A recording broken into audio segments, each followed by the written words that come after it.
Les trésors d'Afrique, notre patrimoine nous forme, nous individualise et nous rend dissemblables. Les trésors d'Afrique, une plongée dans la splendeur de notre continent. Présenté par l'experte en patrimoine, Louisa Galez sur Ifriqiya FM. Sur Ifriqiya FM.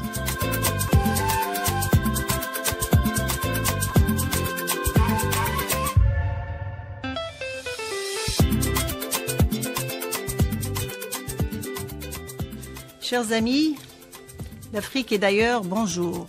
Les zaouïas, c'est une autre façon de répandre l'islam ou d'apprendre les bonnes pratiques de l'islam, bien sûr, dans le respect des traditions locales.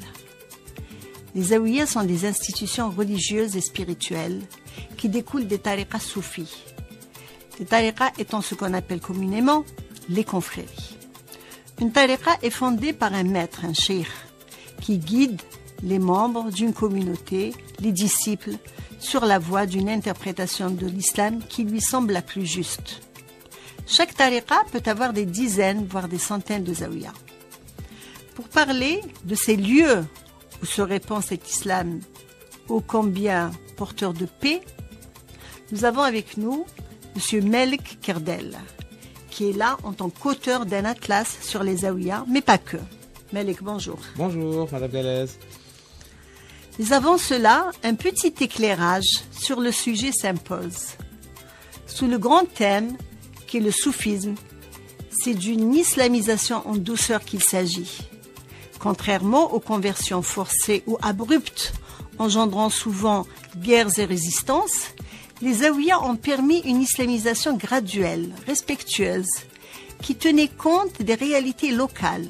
Cela a permis une adhésion plus profonde des populations, une fusion entre l'identité islamique et les identités culturelles africaines. C'est cette souplesse qui explique en partie la persistance du soufisme dans de nombreuses régions d'Afrique, même face aux vagues de colonisation et de réformes islamiques comme le wahhabisme et le salafisme après les indépendances. Il existe plusieurs formes ou plusieurs tariqas en islam. Toutes se fondent sur le Coran, la Sunna et l'enseignement du cheikh fondateur. Elles n'ont aucun désaccord quant au texte fondateur de l'islam, le Coran et la Sunna. Seul l'enseignement du cheikh peut faire la différence, bien entendu en accord total avec les deux premiers piliers que sont la Sunna et le Coran. Cette différence se définit surtout par des pratiques rituelles spécifiques, les choix du dhikr, des musiques utilisées, des danses sacrées ou la trance, qui tient souvent de l'ancrage géographique et du contexte historique, social ou culturel du pays où nous sommes. Une tariqa construit sa légitimité sur sa chaîne de transmission spirituelle, la silsila, qu'elle fait souvent remonter jusqu'au prophète par le biais des enseignements de Ali ou d'Abu Bakr as-Siddiq. La silsila structure l'autorité et incarne la continuité vivante de la tradition mystique de la tariqa et de la sira muhammadiya, le mode de vie du prophète. Juste pour comprendre ce qui se passe dans une zaouïa, ce n'était qu'une parenthèse, probablement due à une déformation professionnelle, mais ce n'est pas des fondements du soufisme que nous discuterons aujourd'hui avec notre invité. C'est plutôt de cet aboutissement du soufisme qu'est la zaouïa. C'est ça, Melek? Tout à fait. On va parler des zaouïas, encore mieux des coupoles. Et des mausolées, tout à fait. Parce que le livre, vous êtes auteur d'un livre qui s'appelle Atlas des Qubba, des maîtres du sens du sud algérien. Donc c'est précisé à un endroit donné. Oui. On va en parler. Oui. Mais avant ça, et d'ailleurs c'est la première partie, donc ça suppose d'autres parties qui vont venir. Oui, voilà. C'est la première partie. Inch'Allah, il y en aura 4 ou 5. Ça dépendra de ce que va être une encyclopédie là. Ce que je pourrais faire, voilà. Ok, c'est un honneur. Et donc, mais avant ça, moi j'ai l'habitude de demander à mes invités de se présenter. Parce que les auditeurs aiment bien cerner un petit peu l'invité et rentrer un peu dans son intimité. Pas trop d'intimité non plus. Donc, c'est qui Melek Kerdel? Donc, Melek Kerdel, donc moi je suis biologiste de formation, je suis délégué à l'information médicale, donc rien à voir avec le domaine du tout, rien à voir avec le domaine. Et sinon qu'un délégué médical qui se balade beaucoup, donc voilà. Il a tendance à aller voir ces avis. Exactement, donc qui est souvent sur la route et qui a souvent le regard un petit peu du paysage et heureusement dans notre beau pays, donc on a tellement de beaux paysages donc dans toutes les régions d'Algérie et comme je suis basé sur Djelfa, donc ce sera plutôt les régions de l'Atlas saharien, donc les steppes, le pré-Sahara. Et en fait, ce travail-là, en fait, il s'est imposé à moi de par d'abord les photographies que je faisais par passion, on va dire. C'était un hobby. Voilà, un hobby, et aussi parce qu'il y a ma mère qui fait de la peinture et tout, donc elle aimait que je peindre les photographies que je prenais, donc des paysages que je prenais. Et c'était des prémices à un travail plus artistique. Exactement, tout à fait. Et en fait, dans un paysage, on va dire des fois un peu monotone, un peu couleur ocre, couleur terre, couleur sable. Ouais, surtout vu la région. Voilà, la région. Donc il y a des fois les petits mausolées blancs qui viennent un peu donner cette couleur unique et importante qui est le blanc. Et donc elle aimait bien que je prenne des photos donc avec des mausolées.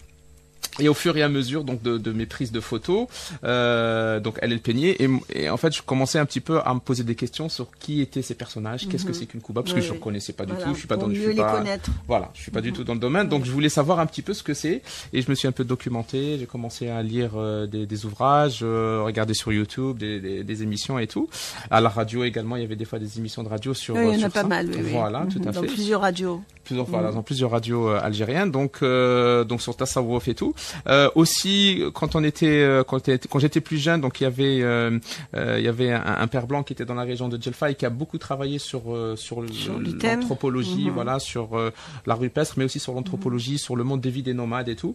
Et je me rappelais un petit peu tout ce qu'il nous disait à travers ses livres, entre autres. Et en fait, la personne qui m'a ouvert un petit peu l'esprit sur tout ça, c'est Monsieur Haj Qaddour Mohamed, qui était le directeur du musée de la Rouat. Voilà. Et donc c'est lui qui m'a un peu ouvert l'esprit sur ce monde-là, et en fait il m'a invité à lire un ouvrage, une thèse de doctorat de Monsieur Ahmed Ben Naoum. Il a travaillé sur le rakb des Bled Sidi Cheikh, qui est classé par l'UNESCO en 2013. Tout à fait. Et donc ce travail-là, ce mémoire que j'ai lu, on avait lu ensemble et on en discutait.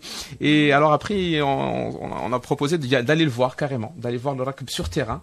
Et en fait, ça a été un peu mon voyage initiatique. Fin juin, début juillet, c'est bientôt. Tout à fait. Ils l'ont fait le week-end passé. Ah, ça y est, oui, donc ils l'ont avancé cette année. Du coup, c'est fait avant l'Aïd. Oui, c'est fait avant l'Aïd. Donc ils l'ont fait ce week-end-là. Voilà, hier, il a pris fin. D'accord. Mais effectivement, d'habitude, c'est en juin. C'est le début juin. Et donc, on était partis là-bas avec des amis et avec Haj Qaddour.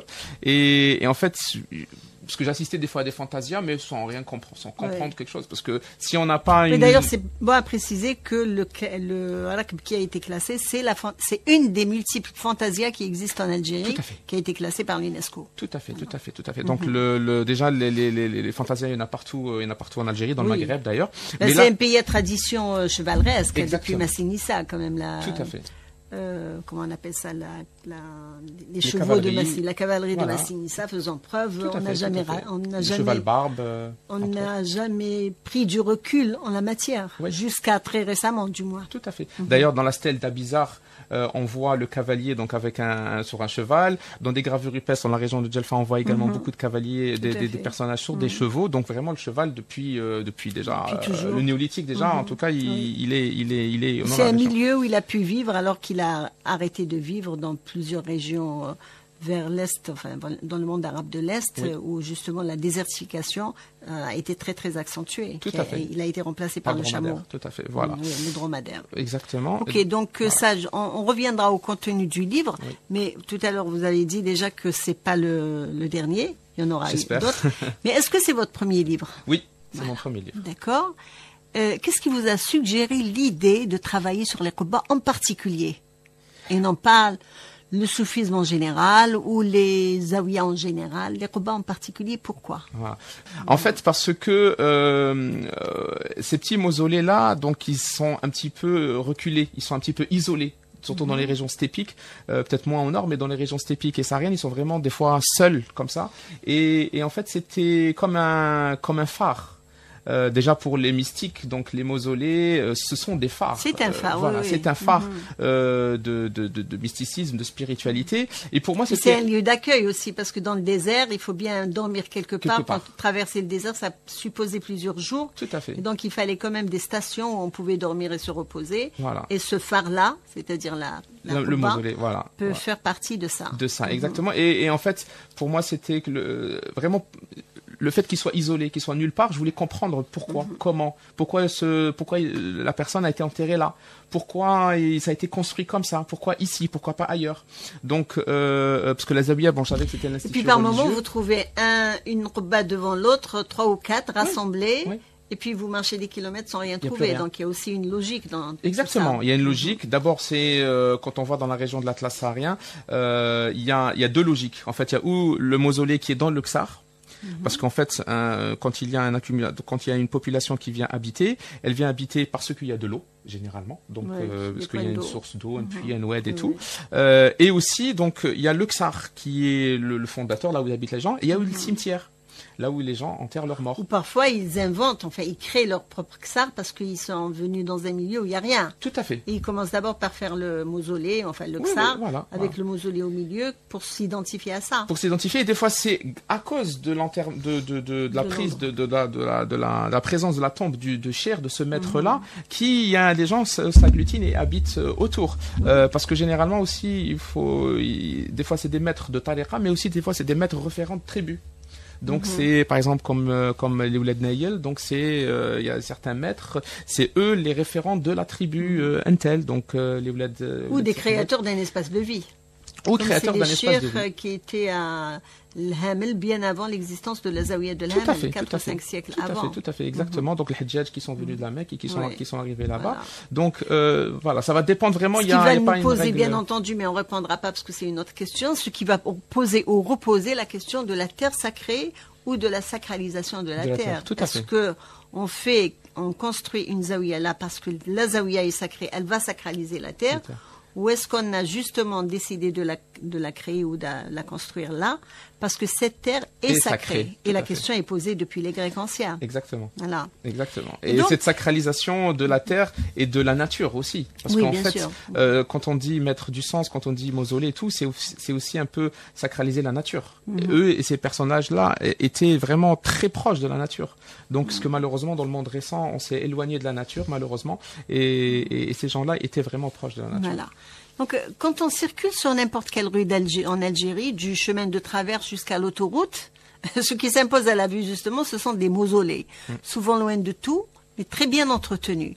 Alors, comment on peut entretenir un mausolée où, à perte de vue, il n'y a rien?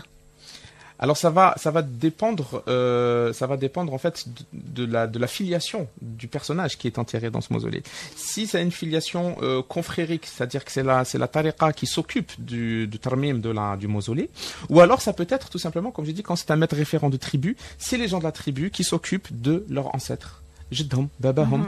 Quand je dis Jiddhom, parce que des fois dans les nomades, c'est le grand-père, c'est l'ancestral, les anciens, quoi. Tout à fait. Mais c'est l'Ibn Salb, forcément, parce que des fois ça fait 2, 3, 4 siècles. Mais ils s'occupent de ça parce que c'est leur lieu de mémoire.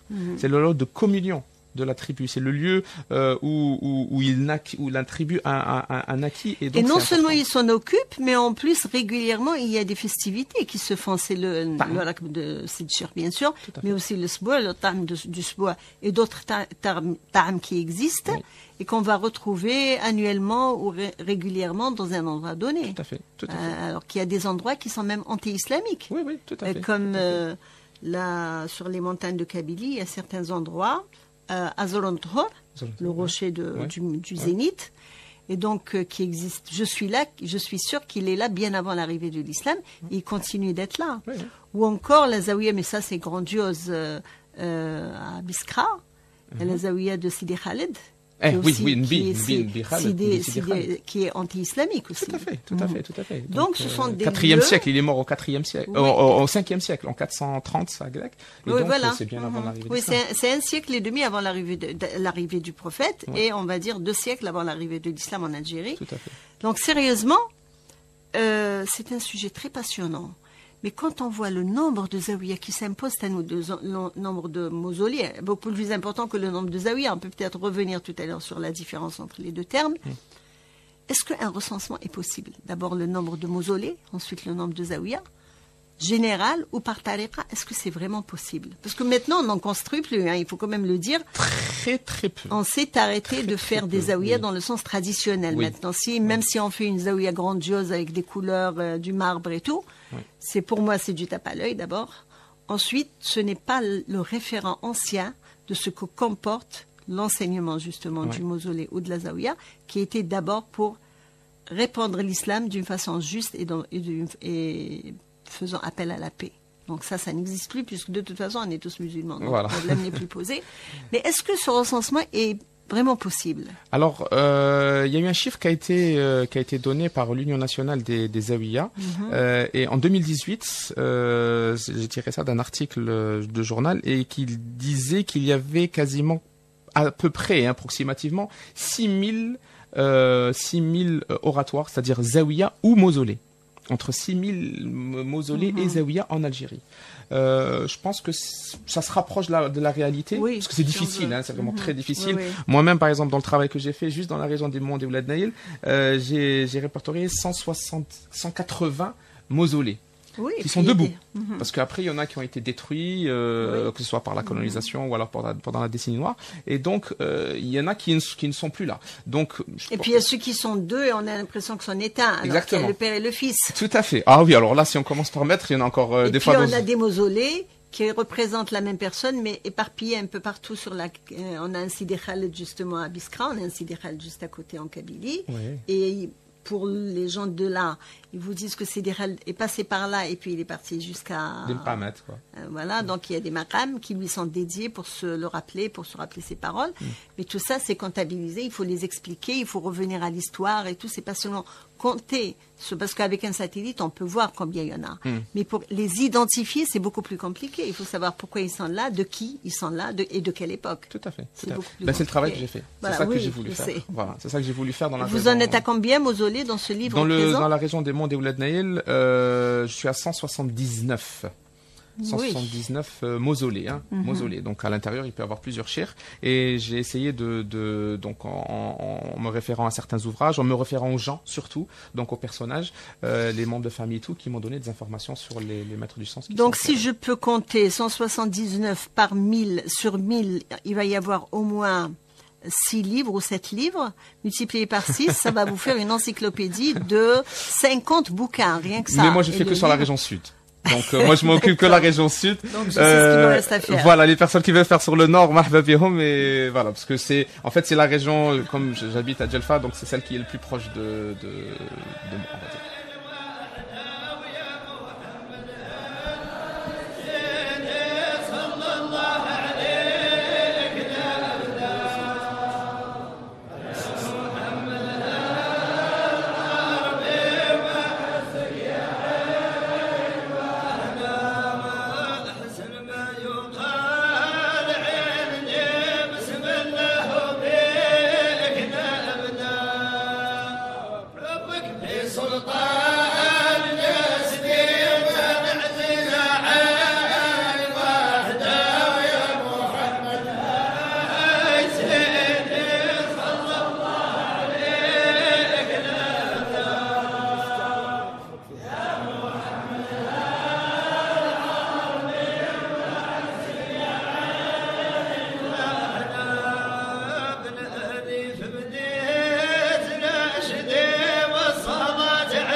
sommes sur Ifriqiya FM.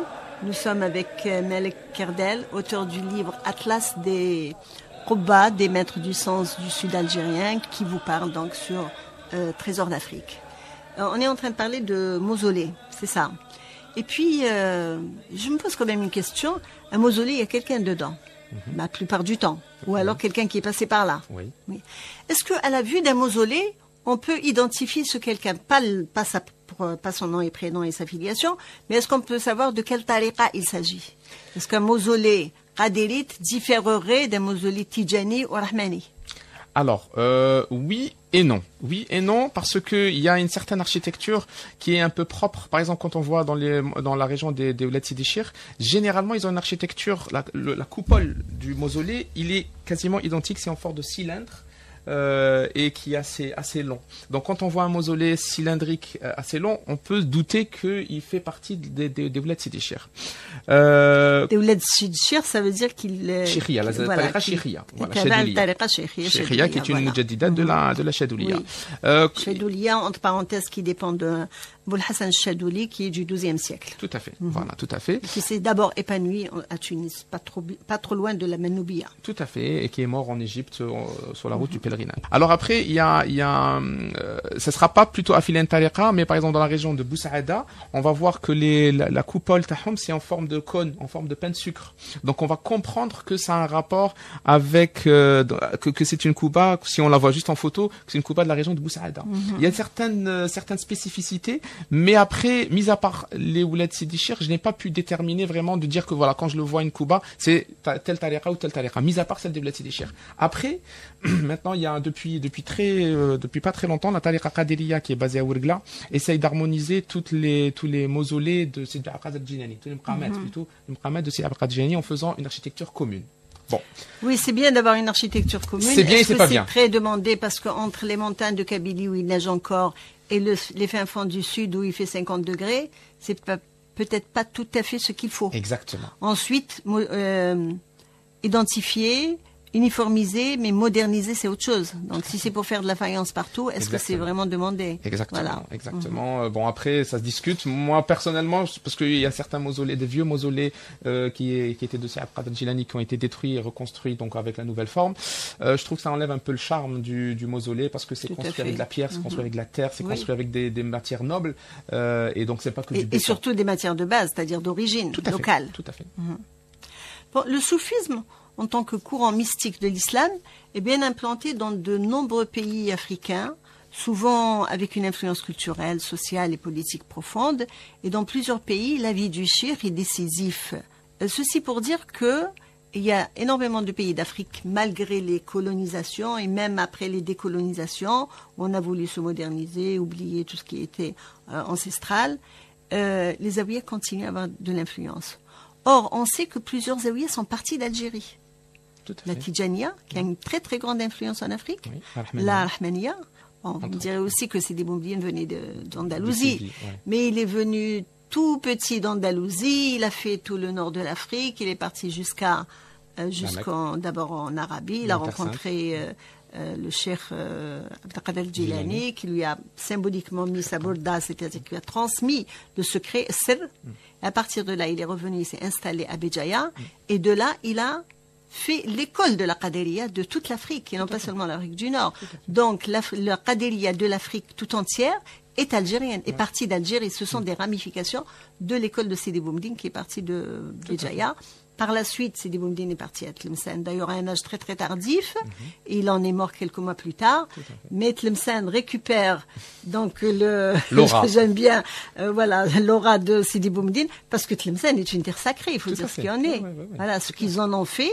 Et la preuve que c'est la terre sacrée. Après viendra l'histoire de l'LST aussi, qui est en rapport avec ça, qui a aussi été sacralisée parce qu'elle est arrivée sur une terre sacrée. Mais là, comme je disais tout à l'heure, c'était un sujet qui me tient à cœur, la sacralisation de la terre, mais ce n'est pas le sujet d'aujourd'hui.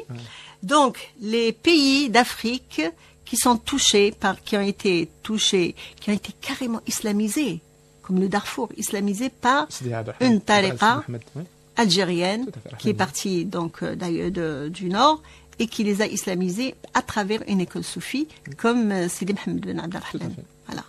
Donc, quels sont les pays, à votre avis, où il y a vraiment une grande influence soufis partis d'Algérie qu'on retrouve dans les pays d'Afrique? Alors, bon, toute l'Afrique subsaharienne.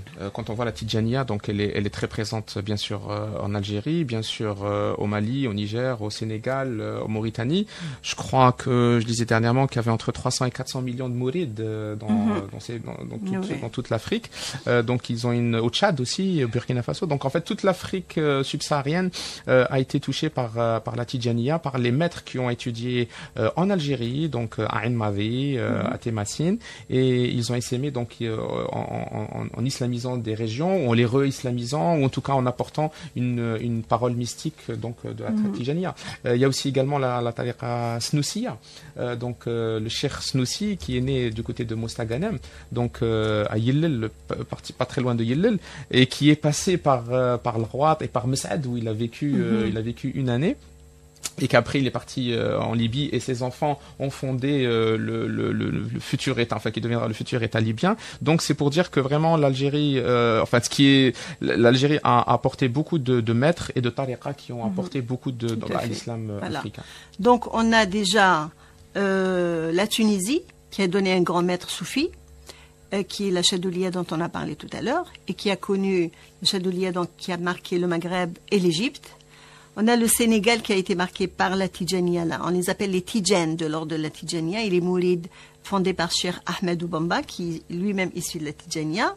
La Mauritanie qui a connu la Qadiriya, la Tidjaniya. Les érudits soufis musulmans mauritaniens ont une grande réputation aussi dans le monde islamique. La Tidjaniya est aussi présente au Mali. Elle est très présente avec un centre important à Nioro du Sahel. On retrouve aussi la Tidjaniya et la Qadiriya au Niger, qui fait du soufisme qui donne au soufisme un rôle dans la construction de la cohésion sociale et de la paix. Le Tchad et le Soudan, comme vous l'avez dit, on retrouve aussi la Tidjaniya et la Qadiriya. Et au Soudan, on trouve aussi le Mahdiya, mouvement soufi politique qui a joué un rôle historique important. En Égypte, bien entendu, il y a la Chadouliya et puis il y a la Rifa'iyya qui sont très actifs. Et j'en passe, tous les pays d'Afrique où il y a l'islam, cet islam a été protégé grâce au soufisme. Tout à fait. Et en fait, ils ont créé des réseaux et ça a été un tissage. Ça a tissé un petit peu les relations entre tous les pays d'Afrique du Nord, du Maghreb et de l'Afrique subsaharienne. Et en fait, c'est ce qui est beau, c'est qu'il y a des liens entre tous les gens, de par les confréries, de par les torors qui se croisent, qui s'entrecroisent. C'est un réseau. C'est un réseau. Au sens moderne du terme, c'est un réseau, mais c'est un réseau pour la paix. Voilà. Alors justement, que peut-on prédire de l'avenir des Zaouïas dans un proche ou lointain avenir, avec ce monde qui nous entoure, avec la modernisation, la mondialisation et la diabolisation de l'islam, il faut le dire, dans plusieurs pays du monde. Je pense qu'ils ont un rôle majeur. Ils ont un rôle majeur pour remettre de la paix, remettre du sens. Tout le terme mettre du sens, donc vraiment apporter du sens aux gens avec tout ce que le monde passe en ce moment, et ils ont un rôle majeur, et je pense qu'ils ont encore beaucoup d'avenir, Inch'Allah, en tout cas dans notre pays, dans notre région, pour apporter cette paix, pour apporter cette stabilité et pour apporter l'islam véridique qui est notre fondement, notre ADN. Voilà. Merci Mel Kardel, c'était Melek, l'auteur de Atlas des Qubba des maîtres du sens du sud algérien, qui est en vente actuellement dans plusieurs librairies. En conclusion, on peut dire que les Zaouïas ont réussi à répandre l'islam en Afrique en valorisant le dialogue avec les traditions locales. Leur approche humaniste et inclusive a permis une islamisation pacifique et profonde, faisant des Zaouïas des piliers de l'identité religieuse africaine jusqu'à aujourd'hui. Elles continuent d'exister, bien que leur rôle ait évolué. Certaines sont devenues des institutions académiques. D'autres se consacrent à des œuvres sociales ou au dialogue interreligieux. Et toutes continuent à jouer un rôle de mémoire et de transmission de l'héritage islamique africain. Alors, soyons fidèles aux anciens. Continuons à perpétrer la tradition d'un islam soufi, réparateur de société et constructeur de la paix. Annonciateur d'un vivre ensemble. Chers amis, prenez soin de vous et de vos Zaouïas.